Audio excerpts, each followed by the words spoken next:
Hi guys, अस्सलाम वालेकुम, welcome back to beauty B spy. How are you doing? Thank you so much guys, आप मुझे इतना support करते हैं और मेरी वीडियोस को इतना पसंद करते हैं। इट्स रियली इनकरेज मी और मुझे ऐसे ही मोटिवेट करते रहिएगा। मुझे इस सपोर्ट की ज़रूरत है। सो गाइस, इस वीडियो में मैं Indian romantic mystery thriller film हसीन दिलरुबा को एक्सप्लेन करूँगी। इस मूवी के डायरेक्टर हैं विनिल मैथ्यू। इस मूवी के मेन लीड्स रोल हैं तापसी पन्नू और विक्रांत मसीह। इस मूवी की स्टोरी एक famous short story lamb to the slaughter से अडेप्ट की गई है। ये मूवी इस कहानी के इर्द गिर्द घूमती है।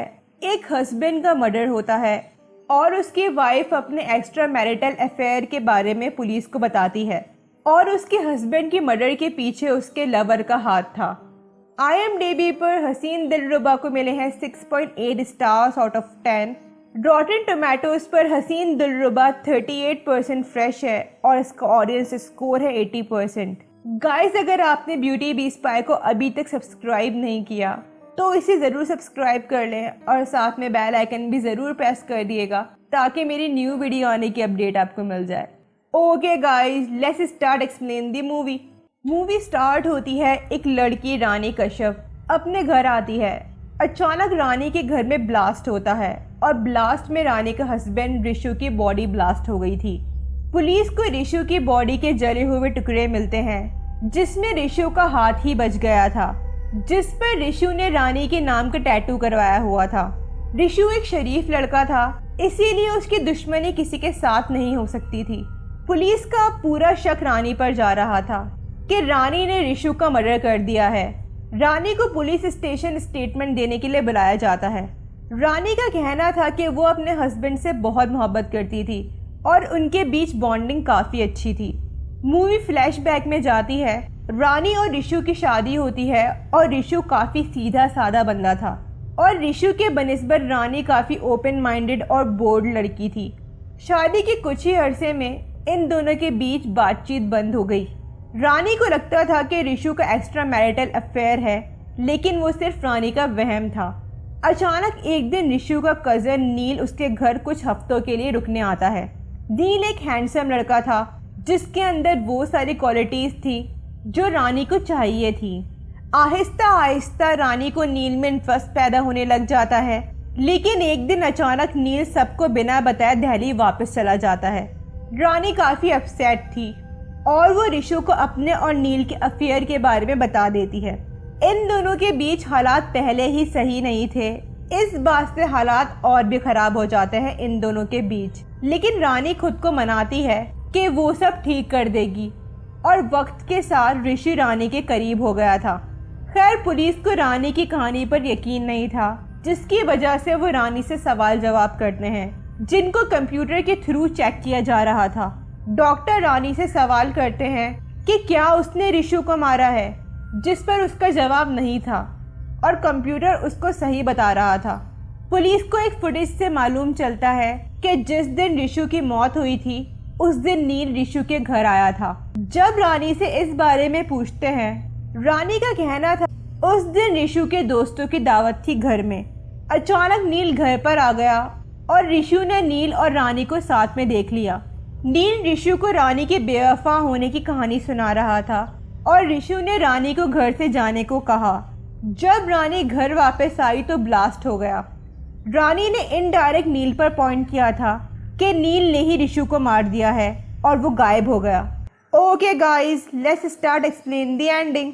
पुलिस को एक हाई प्रोफाइल केस मिलता है और पुलिस ऋषु के केस में बहुत वक्त लगा चुकी थी, इसीलिए ये केस बंद करना पड़ता है और रानी पर से सारे शक हट जाते हैं।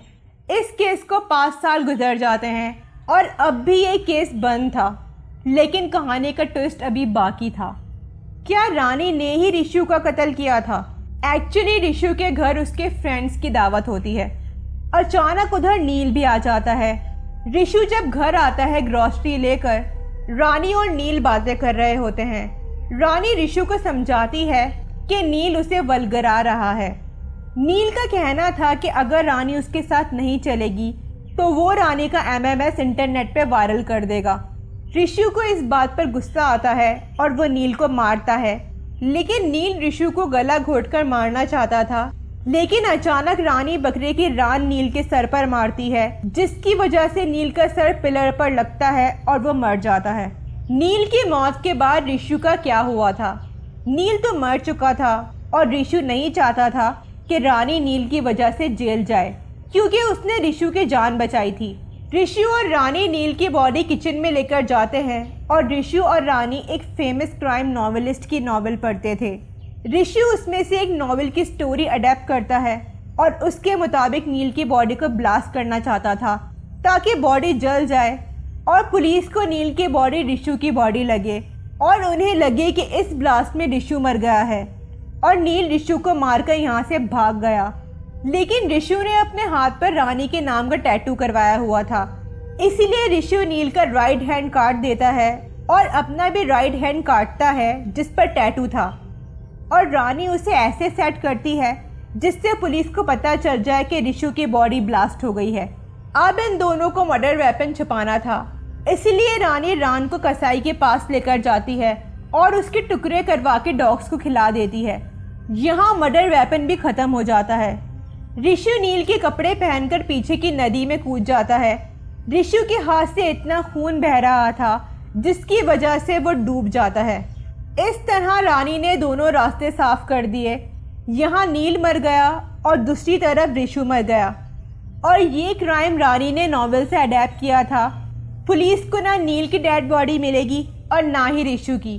रानी आज़ाद थी अपने ब्लैकमेलर लवर से और अपने नाराज़ हस्बैंड से। इस मूवी का क्लाइमैक्स अकॉर्डिंग टू नॉवेल हसीन दिलरुबा, इस नॉवेल में बीवी ने अपने लवर और हस्बैंड को मार दिया था, लेकिन इस मूवी का अलग ही ट्विस्ट था। रिशु डूबता नहीं है बल्कि वो बच जाता है और रानी और रिशु अपनी ज़िंदगी खुशी से गुजार रहे थे। इसका मतलब तो ये हुआ कि ये एक मास्टर माइंड प्लान था।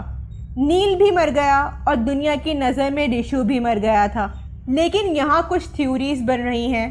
पहली थ्योरी, ये सब एक मास्टर प्लान था कि रानी और रिशु नील को मारना चाहते हों, क्योंकि नील ने रानी को रिशु से दूर किया और रानी को नील ने धोखा दिया। इसी वजह से रानी और रिशु ने नील को अपने घर बुलाया। तभी नील का कहना था कि रिशु कितनी बार दिल्ली आता है उसके पास। इससे ये अंदाज़ा लगाया जा सकता है कि रिशु ने ही नील को अपने घर इनवाइट किया हो ताकि ये प्लान अंजाम पा सके। दूसरी थ्योरी ये हो सकती है, नील पहले से ही रानी को ब्लैकमेल कर रहा हो, इसीलिए इन दोनों हस्बैंड वाइफ ने मिलकर नील को मारने का प्लान बनाया हो। वरना सोचने की बात यह है कि घर में कोई नहीं था और नील तभी आया रिशु के घर। खैर गाइस, मुझे इस मूवी का प्लॉट बस सो लगा और इस मूवी की डायरेक्शन स्ट्रॉन्ग नहीं थी। पुलिस डिपार्टमेंट कभी इतना यूजलेस और नकारा नहीं होता जितना इस मूवी में बताया गया है कि पुलिस एक सिंपल सा केस हैंडल नहीं कर पाई, ना ही पुलिस ने घर को सील किया। अगर इस मूवी की स्टोरी को सही से प्रेजेंट किया जाता तो ये मूवी 7.5 स्टार्स वाली थी। खैर, तापसी पन्नू और विक्रांत मसीह की एक्टिंग नो डाउट कमाल की थी।